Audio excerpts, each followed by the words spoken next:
Ce message vous est présenté par l'Assemblée chrétienne Le Tabernacle. www.letabernacle.net. Ce message fait suite au message d'il y a 15 jours, qu'on va passer très rapidement. Ce message s'appelle, je l'ai intitulé « L'espérance, moteur de notre foi ».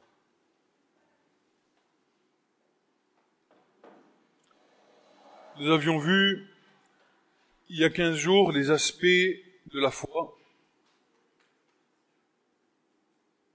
Il fallait passer par le feu purificateur de la repentance, conduite par l'Esprit Saint, que la foi nous était accordée gratuitement par Dieu, qu'elle était une vertu, elle nous justifie, elle ne peut s'acheter, elle ne peut se négocier ou encore se mériter, elle est gratuite pour tous ceux qui la demandent et acceptent de la recevoir, elle est salvatrice éternelle, car les dons de grâce de Dieu sont sans repentir. Nous avons vu quelle était la ferme assurance des choses que l'on espère et la conviction de celles qu'on ne voit pas. Nous avons vu également que par la foi, nous étions agréables à Dieu, car sans elle, impossible de lui plaire. Elle a aussi un aspect de révélation prophétique, comme pour Noé, lorsqu'il reçut par la foi la révélation que le monde ancien allait être détruit. Elle nous permet d'obéir à Dieu sans crainte, car ses promesses sont oui et amen. Nous avions vu également qu'elle était une source jaillissante en vie éternelle, nous permettant de nous abreuver les uns aux autres, car c'est pas dans la foi qui est dans l'un ou qui est dans l'autre que nous nous abreuvons les uns aux autres. Et par-dessus tout, elle est un bouclier. Elle nous permet d'affronter les situations les plus impensables,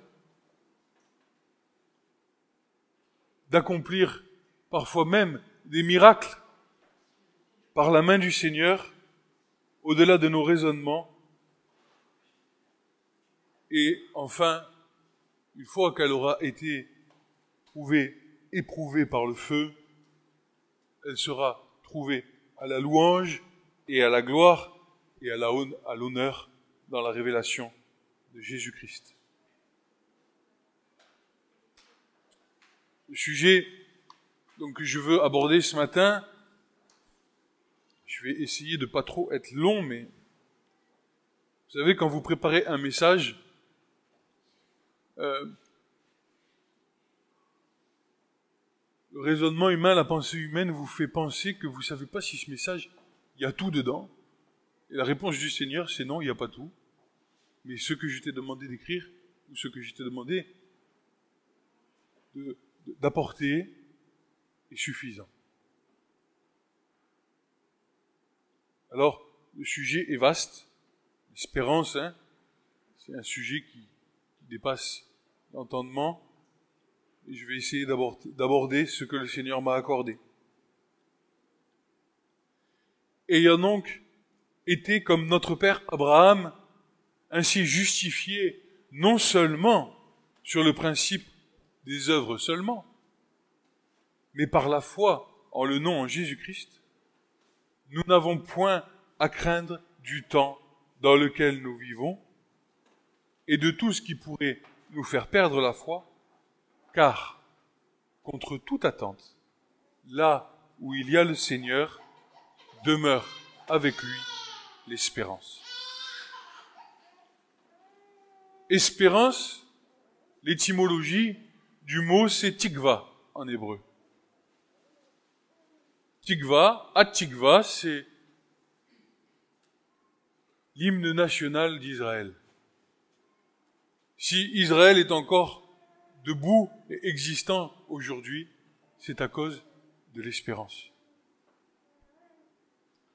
Tikva en hébreu vient de la racine kava, un verbe qui signifie attendre, regarder, espérer, s'attendre à. Conjugué dans une forme particulière, ça veut dire aussi chercher ardemment, être dans l'attente, s'attarder, rassembler, lier ensemble, et dans une autre forme encore, au nifal, c'est être assemblé. Lorsque nous nous assemblons pour louer le Seigneur, nous sommes dans cette espérance. Nous sommes dans l'espérance. Ainsi donc, nous avons à exercer notre patience dans l'espérance. Nous avons à exercer notre patience dans l'espérance. Espérance, non de ce monde qui s'en va dans la confusion des pensées des êtres humains qui, se croyant sages, sont devenus fous, puisqu'ayant connu Dieu, ne le glorifièrent point comme tel, mais étant devenus vains dans leur raisonnement, leur conscience cautérisée par la pratique sans repentance du péché, Dieu les a laissés aller vers les pensées de leur cœur qui les poussent à l'impureté, à l'infamie, en sorte que leurs êtres tout entiers soient déshonorés dans une corruption inégalée depuis le commencement d'une part, et puisque refusant la parole de l'évangile capable de sauver leurs âmes, il leur donne une puissance d'égarement afin qu'ils croient au mensonge, afin que ceux qui ne croient pas à la vérité soient condamnés. Ce monde a des pensées. Ce monde croit que tout va aller mieux, qu'on va aller vivre sur Mars ou encore sur la Lune. Ils sont devenus fous. Fous. Fous. Je ne sais pas si vous aviez vu Mars, à quoi ça ressemble. C'est sec, il n'y a plus rien, c'est désert. Alors que nous vivons sur une planète où il y a la vie, où la création tout entière respire, loue le Seigneur. Il y a des animaux, il y a des plantes, tout a été créé par Dieu, pour Dieu. Rien de ce qui n'a été fait sans lui. Ce monde est en train de nous faire croire, ou voudrait essayer de nous faire croire, que nous, pauvres petits êtres humains, misérables poussières que nous sommes, nous allons trouver des solutions pour aller mieux, pour la technologie, l'être humain augmenté, une puce dans le cerveau qui va te faire vivre jusqu'à 130 ans. Non. Franchement. Il faut... Je disais, là, il y a 15 jours, revenons au fondement de la parole de Dieu, qui, elle seule, a ce pouvoir de sauver nos âmes et de nous garantir une entrée dans le royaume à venir. Christ n'est pas venu condamner le monde, mais il est venu afin que le monde soit sauvé par lui. Celui qui ne croit pas en moi, dira Jésus, est déjà condamné, parce qu'il n'a pas cru au nom du Fils unique de Dieu. Jean 3, 16 à 18. Voilà. Donc, ce matin, si tu places ta confiance dans ce monde, t'es condamné. Voilà. Parce qu'il y a un jugement qui va venir. Dieu va venir juger le monde, n'est-ce pas? Et rétribuer à chacun d'entre nous selon le bien ou le mal qu'il aura fait. C'est ce que dit l'Écriture, c'est pas moi. En effet, si Dieu n'a pas épargné l'ancien monde d'impies par le déluge, mais qu'il sauva Noé le 8e, prédicateur de justice, et que le juste se sauve avec peine, que deviendra de l'impie et du pécheur? Qu'est-ce qui va se passer pour les impies si les justes se sauvent avec peine? Vous savez, on vous parle de l'évangile, vous êtes sauvés, c'est bien, c'est vrai, c'est juste. Il y a toute la marche qui suit derrière. Et cette marche, c'est une marche de peine. C'est une marche d'abnégation, c'est une marche qui va faire que petit à petit, en fait, l'Esprit de Dieu qui vit en toi va t'aider à ne plus pratiquer ce que tu voudrais pratiquer. Il va t'apprendre à abandonner ta vie pour que le Seigneur lui puisse grandir en toi. Je crois que c'est Jean le Baptiste qui dit à un moment de l'Écriture, on va dire ceci, il faut que moi, je diminue afin que lui grandisse. Et c'est ça, la marche dans le Seigneur. C'est rien d'autre. C'est abandonner nos désirs, les passions, les convoitises charnelles, tout, vous savez, tout ce en quoi la chair, elle se régale. Vous voyez, tout ça, toutes ces choses-là, ça doit disparaître au profit de la gloire du royaume de Dieu qui est en haut, dans le ciel. Notre seule nourriture, ça doit être le Christ. C'est lui qui remplit et rassasie nos âmes parfaitement. Bien sûr, c'est facile de dire ces choses.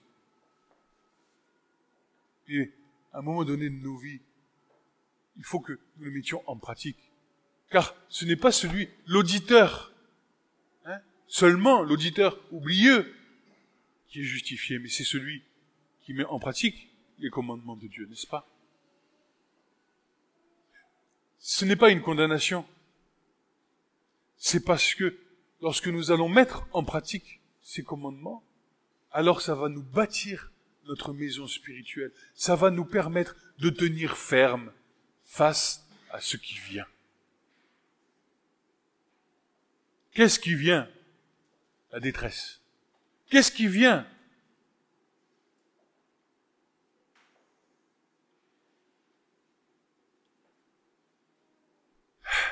Le Seigneur. Lui vient.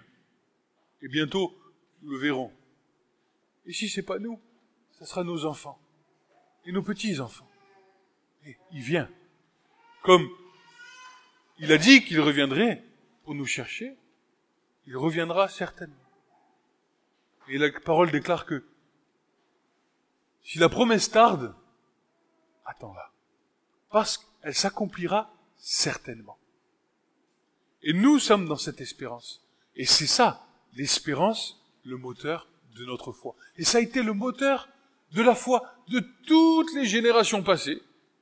Tous ont attendu avec ferveur. Les uns, la venue du Seigneur, et les autres, le retour du Seigneur. Les apôtres attendaient le retour du Seigneur. Paul attendait le retour du Seigneur. Nous attendons le retour du Seigneur. Et c'est ce qui va générer un mouvement dans la foi. C'est ce qui va nous générer de toujours continuer, toujours regarder vers le ciel.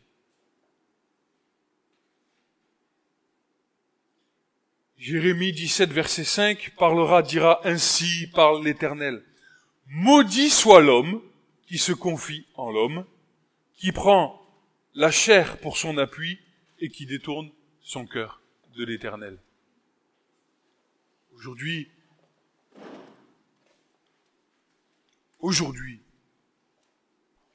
qui prend l'Éternel comme refuge? Qui prend l'Éternel comme secours? Qui prend l'Éternel comme son rocher? Complotisme! Oh, ils vont nous mettre des puces électroniques! Oh, ils vont ceci! Oh, oh là là! Oh, ils m'empêchent de vivre! Et je veux plus sortir, je suis obligé de mettre un masque, hein. C'est ça? C'est en ça que tu mets ta foi? Notre foi et notre espérance doit être ancrée dans le Seigneur et son retour proche. Nous devons nous préparer au retour du Seigneur. Ne pas nous laisser détourner par les informations subtiles qui sont là pour nous faire bouger dans notre foi. Nous devons rester ancrés sur le roc. N'écoutez pas la télé. N'écoutez pas les informations.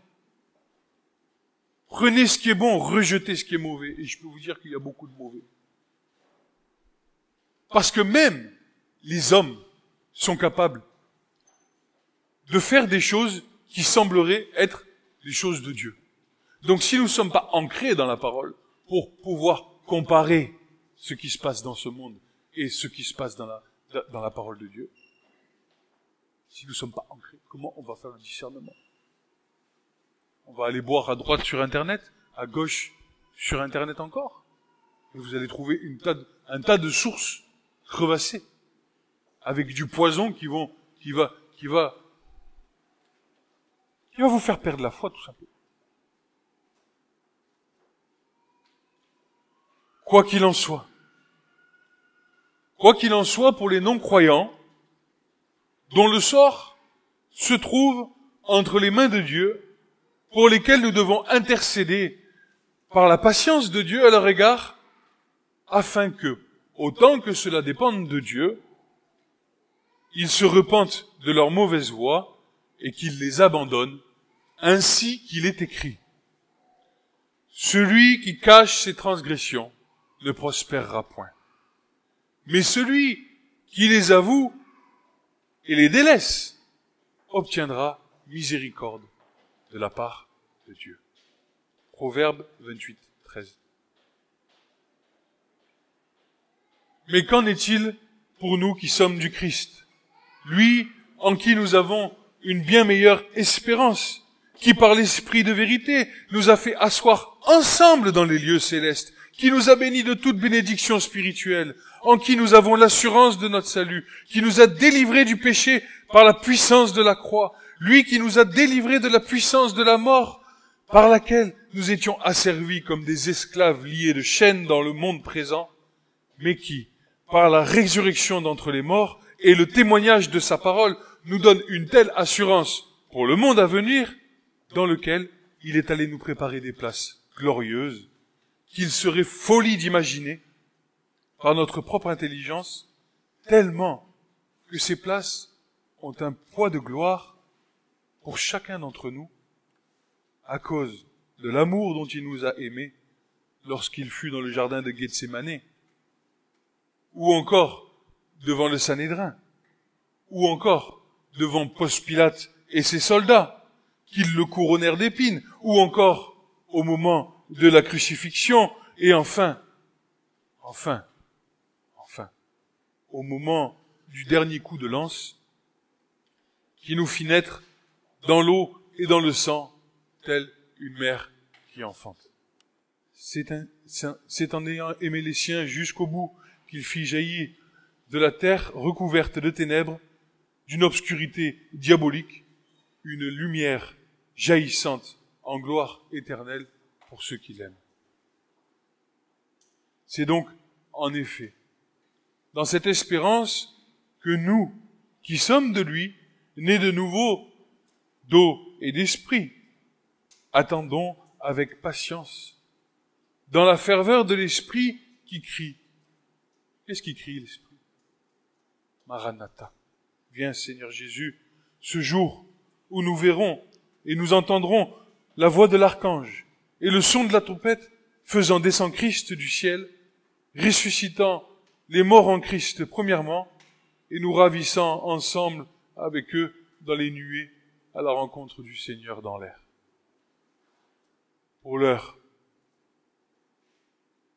notre espérance est en Dieu, sans laquelle nul enfant de Dieu ne pourrait voir sa foi éprouvée. Car si tous les croyants des générations passées qui ont traversé les épreuves de la vie sur cette terre en combattant le bon combat de la foi,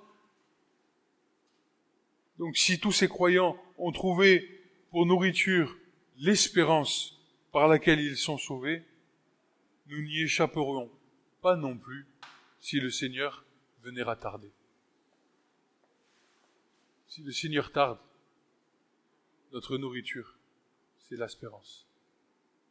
C'est elle qui va nous faire passer ces temps longs, ces temps délicats, ces temps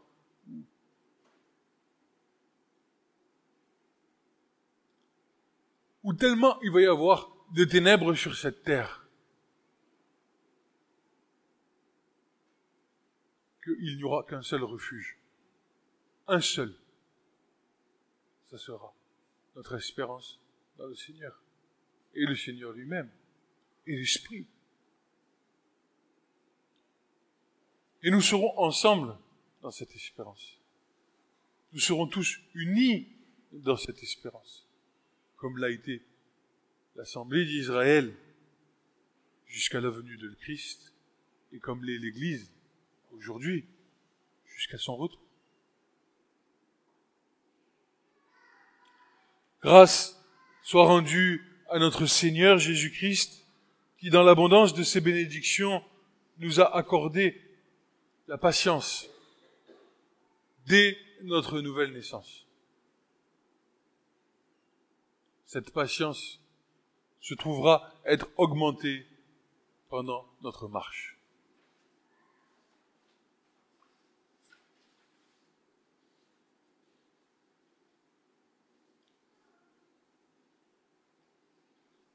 Qu'est-ce que l'espérance selon l'Écriture?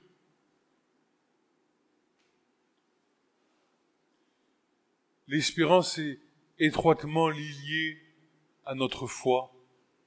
Comme imbriquée, elle ne fait qu'un avec elle et devient notre secours lorsque notre foi est éprouvée. Comme la foi, elle nous vient du cœur de Dieu, le Christ.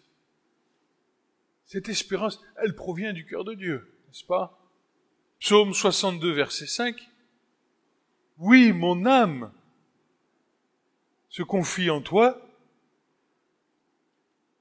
car de lui, de toi, vient mon espérance. Elle nous assure d'être instruits continuellement et à perpétuité par Dieu, qu'importe les situations. Psaume 25, verset 5. Conduis-moi dans ta vérité et instruis-moi, car tu es le Dieu de mon salut, tu es toujours mon espérance. Elle nous assure l'innocence et nous rend justes. Psaume 25, verset 21. Que l'innocence et la droiture me protègent quand je mets en toi mon espérance. Combien de fois avons-nous brisé le cœur du Seigneur et à chaque fois il nous a pardonné et nous avons toujours été dans cette espérance et cette espérance est toujours venue à notre secours dans notre foi pour que nous soyons relevés et fortifiés par le Seigneur. L'espérance nous garde de la confusion de nos pensées. Je pense que doit être aboli. Allez, frère, tu dis, qu'est-ce que tu racontes? Moi, je suis un être humain et je pense. Et je pense que, et je pense que, et je pense que, et je pense mieux que Dieu. Parce que de toute façon, je suis un être humain, tu comprends bien que je suis libre de penser ce que j'ai envie de penser. Sauf que la multitude de nos pensées, c'est un flot jaillissant. C'est comme la mer qui se déchaîne. Un coup oui, un coup non, un coup ceci, un coup cela, et je pense que Dieu il est comme ça, et moi je pense que Dieu ceci, que je pense que Dieu cela. Sauf que Dieu ne demande pas de penser, car ses pensées ne sont pas nos pensées. Dieu nous demande d'obéir à sa parole. Dieu nous demande de le chercher dans sa parole, pas dans nos pensées. Parce que Israël l'a fait. Pendant que Moïse était sur le mont Sinaï en train de recevoir les lois et la Torah de Dieu qui venait du ciel, pendant que Moïse était là pendant 40 jours dans la nuée obscure, dans la présence de Dieu, en train de recevoir toute la révélation de qui est le Dieu créateur de l'univers. Le peuple en bas, ils se sont dit, il est où Moïse? On va se faire un Dieu. Un Dieu qui marche devant nous.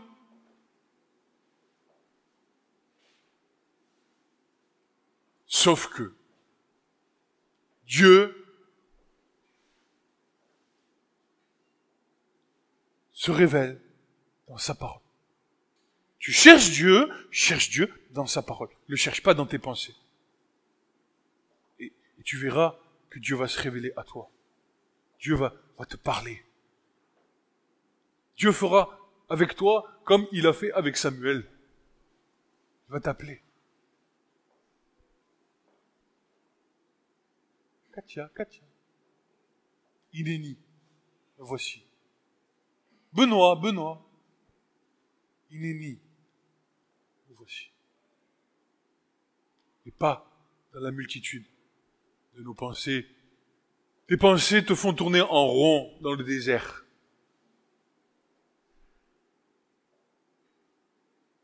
Dieu n'est-il pas le Dieu des miséricordes? N'est-il pas bon? N'est-il pas un Dieu d'amour? Bien sûr qu'il se révèle juste et droit dans sa parole. C'est une facette de Dieu. Mais il est aussi amour. Il est justice, il est amour. Il est justice et amour. La parole de Dieu n'est pas trop dure. Prenez mon joug, il est doux et léger. Pourquoi? Parce que Jésus, sur la croix, a dit ceci à son Père. Voici, tout est accompli. Tout est accompli. Et cette parole aussi qui est sortie de sa bouche, moi je trouve ça extraordinaire. C'est Père, pardonne-leur, ils savent pas ce qu'ils font. Nous avons besoin d'être renouvelés dans notre intelligence pour comprendre les choses du royaume de Dieu. Parce que la lettre tue, mais l'esprit, lui, il vivifie. C'est lui qui nous donne la liberté lorsque nous sommes confrontés aux difficultés de la parole de Dieu. C'est lui qui nous donne la liberté dans l'esprit de servir Dieu et de marcher conformément à sa parole. Parce que l'Écriture déclare que nous étions captifs, prisonniers, esclaves de nos péchés. Esclaves! Nous n'avions pas la capacité de dire oui ou de dire non. Jésus est venu accomplir cette œuvre qui nous permet aujourd'hui que lorsque la tentation se présente devant nous, d'accepter ou de refuser.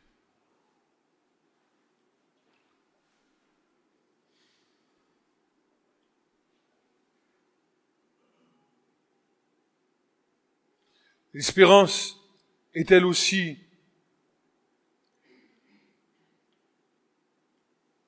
éternelle. Elle est le gage d'une grande joie, même dans les moments d'affliction. Proverbe 23, 18, car il est un avenir et ton espérance ne sera pas anéantie.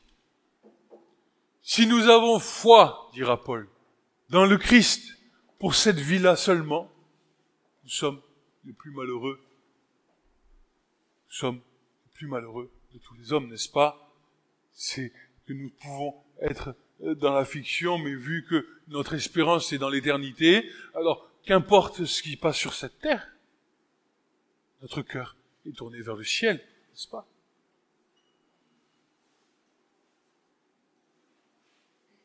Elle est d'ordre prophétique quant à notre salut, comme le gage d'une gloire bien plus grande à venir, exerçant notre patience.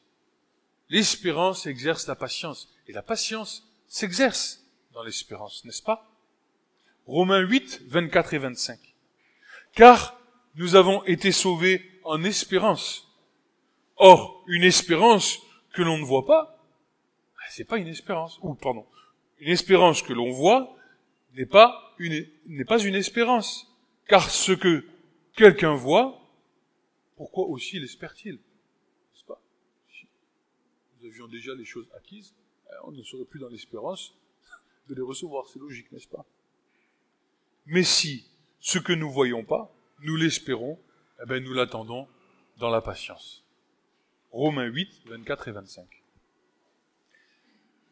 Elle nous permet de travailler à la vigne de notre Père Céleste, avec grande joie dans l'espérance d'avoir part au produit de la récolte, ayant pour assurance que le travail dans le Seigneur n'est pas en vain.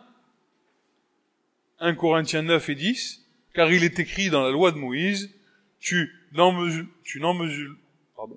muselleras pas le bœuf qui foule le grain. Dieu se met-il en peine des bœufs, ou part-il entièrement pour nous? Car c'est pour nous que cela est écrit, que celui qui laboure doit labourer avec espérance, et que celui qui foule le grain doit fouler dans l'espérance d'y avoir part. Qu'est-ce que ça veut dire? Ça veut dire que nos prières, ça veut dire que notre recherche de Dieu dans la parole, ça veut dire que toutes ces choses-là ne sont pas en vain. Tôt ou tard, on verra le fruit de nos prières ou de notre travail dans le Seigneur, n'est-ce pas?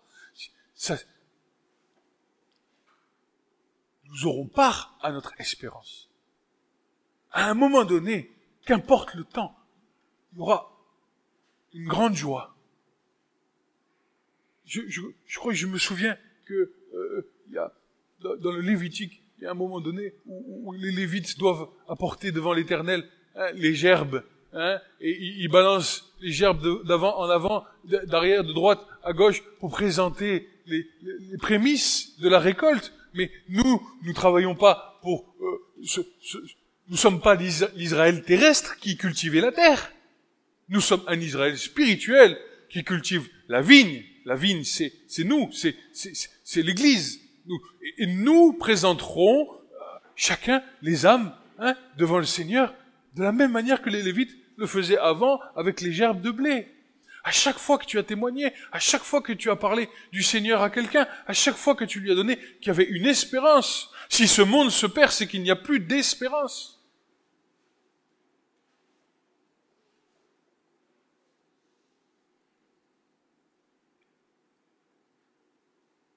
Annoncez ce que Dieu a fait.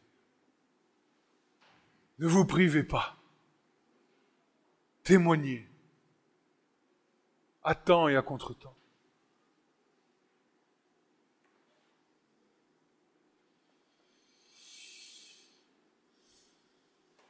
Paul, 1 Colossiens 5, verset 58.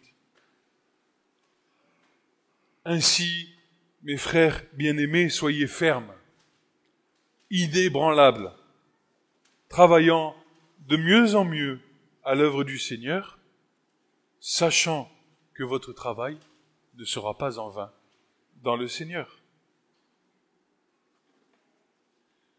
L'espérance est une couronne de joie, une couronne de gloire pour le serviteur de Dieu à l'égard du peuple saint au jour de l'avènement du Seigneur.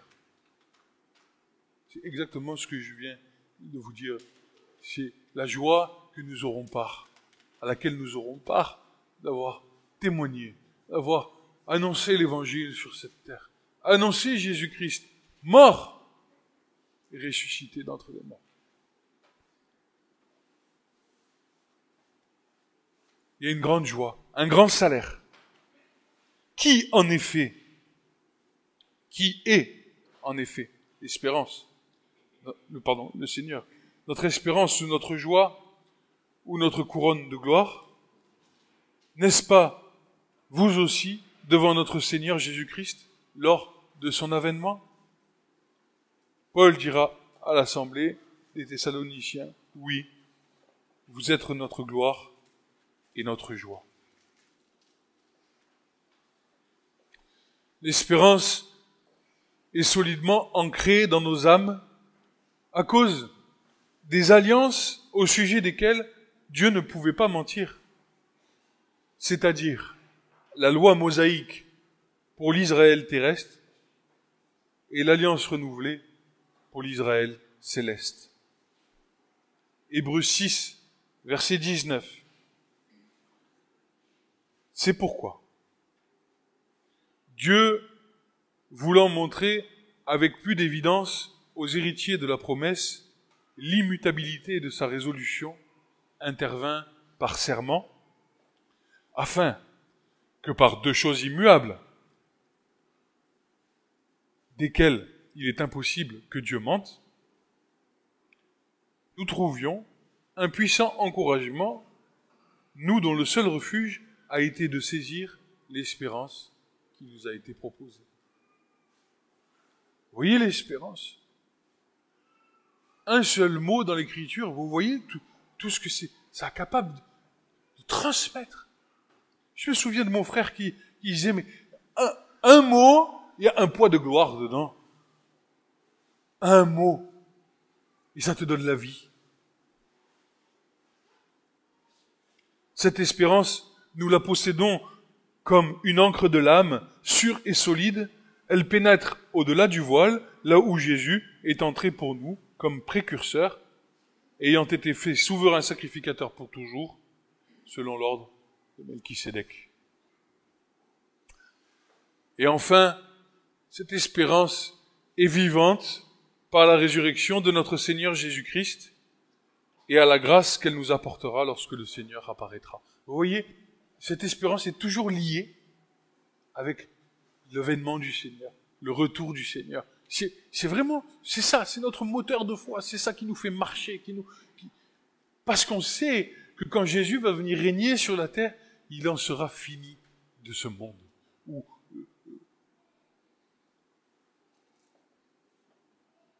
il y aura la paix. La paix. Une paix parfaite. Plus de guerre. Les hommes seront transformés. L'être humain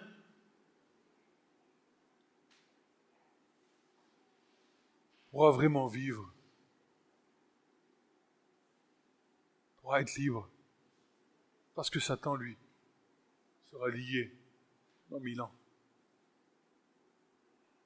Pour l'instant, nous devons demeurer dans cette espérance de ce jour proche.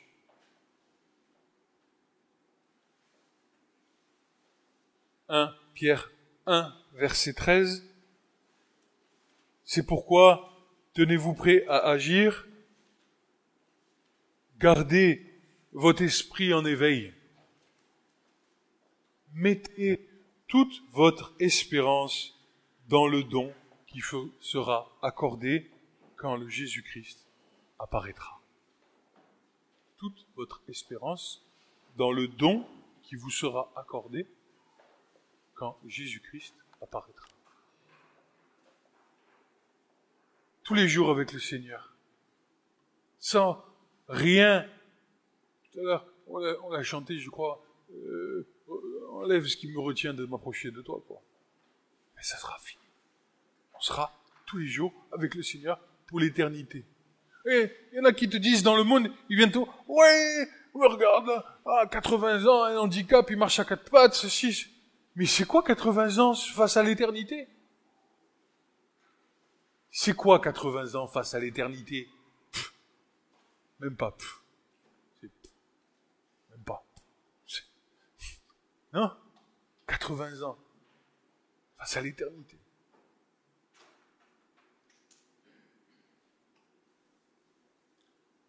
Les souffrances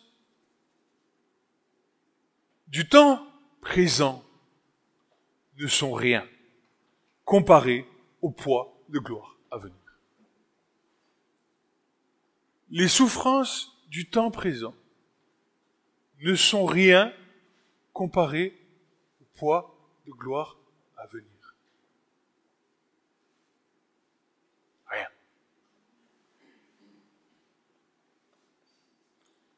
Cette espérance faisant donc nos œuvres une œuvre bénie dans nos âmes.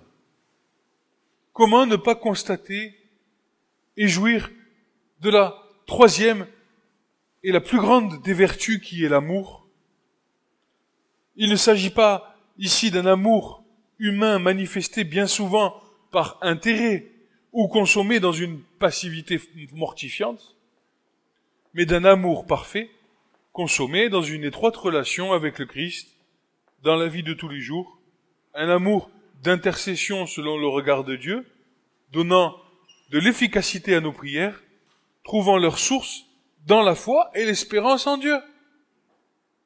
Elle est un commandement du Maître, la marque unique, infalsifiable et indélébile du véritable enfant de Dieu, né de nouveau, disciple du Christ.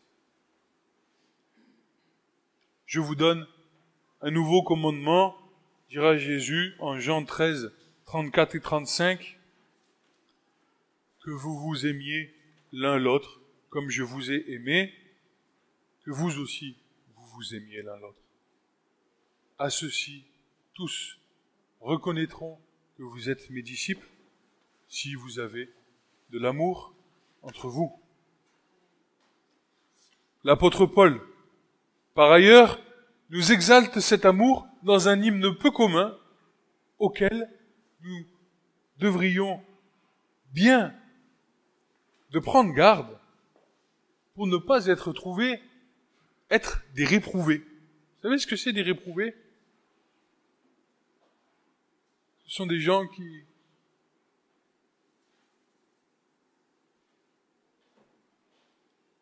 se retrouvent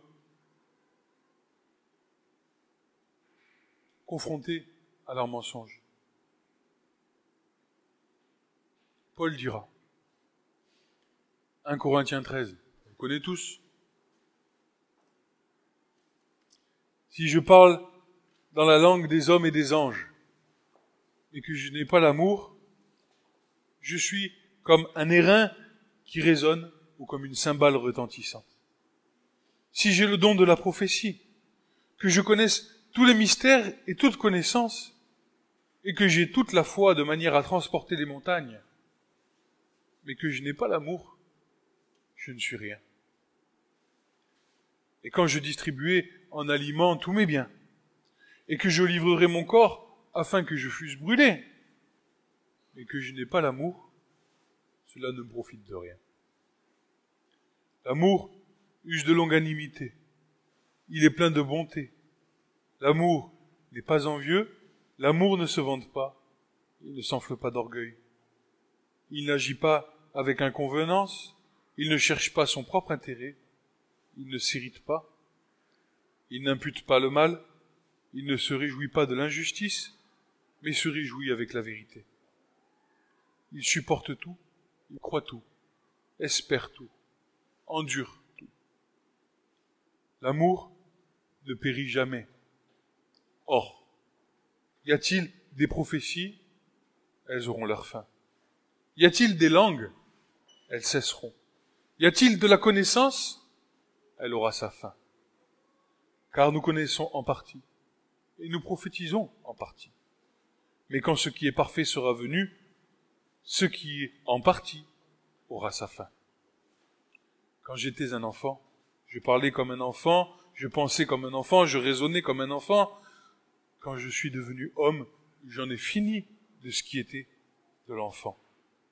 Car nous voyons maintenant au travers d'un verre, obscurément, mais alors face à face, maintenant je connais en partie, mais alors je connaîtrai à fond comme j'ai été connu, parce que Jésus nous connaît depuis toute l'éternité. Si tu es ici en 2021, Jésus te connaît depuis avant la création du monde. Il savait que tu serais ici sur cette chaise ce matin. C'est pas un hasard. Nous le connaîtrons comme lui nous connaît. Père, je veux que là où je suis, je veux qu'ils y soient aussi, afin qu'ils puissent voir la gloire que j'avais avant le commencement Ça donne une espérance. Or, maintenant, ces trois choses demeurent. La foi, l'espérance, l'amour. La plus grande de ces choses, c'est l'amour. Ainsi, l'amour de Christ. Pour l'Église du Seigneur, l'amour de Christ. Pour l'Église du Seigneur, nous permet d'aller jusqu'au bout de notre vie dans le service confié aux saints par notre Père Céleste, sceau irréfutable de la justice pour être agréé de Dieu. C'est l'amour de Christ pour l'Église du Seigneur, l'amour de Christ qui vit en nous pour l'Église du Seigneur, qui nous permettra d'aller jusqu'au bout de notre vie dans le service confié aux saints par notre Père Céleste. Cet amour de Christ qui vit dans nos cœurs pour son Église, c'est le sceau irréfutable de la justice pour être agréé de Dieu. Jean 13, verset 1. Or, avant la fête de Pâques, Jésus, sachant que son heure était venue pour passer de ce monde au Père, ayant aimé les siens jusqu'au bout, les aima jusqu'à la fin.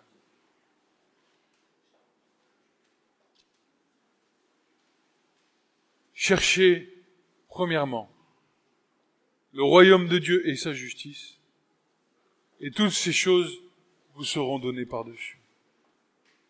Je finis. L'injonction du Saint-Esprit aujourd'hui n'a pas changé depuis l'Église primitive, car Dieu lui-même ne change pas. Le monde, lui, a changé. En fait, non. Il n'a pas changé, mais il s'est avili. Il s'est avili. Ce monde s'est avili. 1968, ne veut plus de Dieu. Ah, ni Dieu, ni maître. Ah, je suis libre.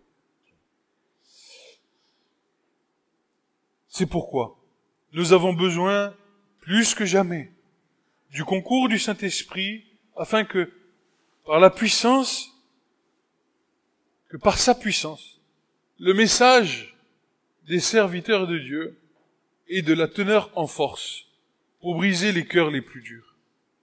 Et que dans sa grâce, l'Esprit qui nous est décrit comme le consolateur vienne se poser sur les cœurs souffrants pour une guérison totale des âmes qui seront enfin prêtes, si l'homme le désire ardemment, pour le royaume des cieux. Amen.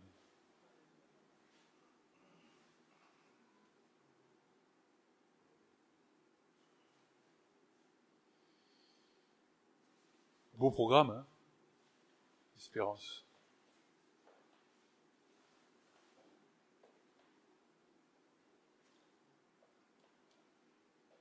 Inébranlable. Une foi fondée sur le roc avec une espérance prête à défier toutes les épreuves de la vie.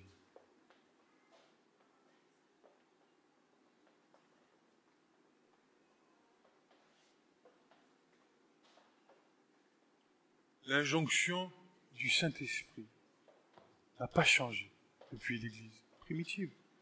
C'est la même. Tournez vos cœurs vers Dieu. Ce message vous a été présenté par l'Assemblée chrétienne Le Tabernacle.